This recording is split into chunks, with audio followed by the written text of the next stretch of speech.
Joining us now, the reporter with the Indianapolis Star who wrote the initial story and conducted more than a dozen interviews on it. Marissa Kwiatkowski is with me now. Marissa, good to see you. Let me start with this. After all the interviews you did of independent third-party witnesses and so on, do you believe the story? It's not my job to believe or disbelieve this story. I will leave that to others. It's not your job, but what do you think? I'm asking you. I mean, were you persuaded at all? It's not my job to be persuaded either way. My job is to report the facts as they were told to me and to let people draw their own conclusions, and I wrote it that way deliberately. Well, let me ask you this. You've got a police captain saying he believes. Did you interview the people who claim to have seen the boy walking backwards up the wall? I interviewed the registered nurse who witnessed or says he witnessed the boy walking backward up the wall. I did not interview the Department of Child Services caseworker. However, I had her report from that incident. And did she claim to see it as well?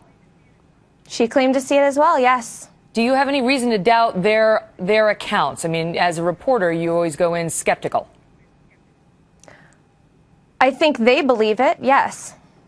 Is there any reason that you uncovered to doubt them? In other words, any history of their relationship with the truth, any performance complaints, that kind of thing?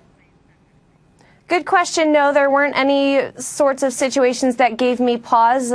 People in credible positions doing typical work and, nothing to report. How many eyewitnesses were there to the so-called possessed behavior other than the mother? Because, the mother may or may not have had issues. There was a psychologist saying she's got some issues and the kids are basically performing for her. How many people outside of the family who are verifying these accounts?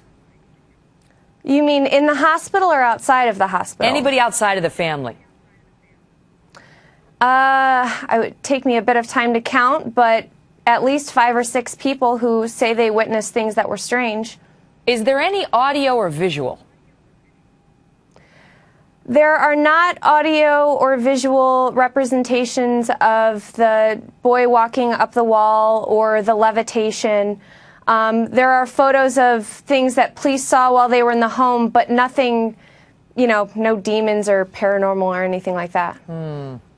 All right, we'll continue to follow it. Thanks for bringing it to our attention, Marissa. All the best. You too.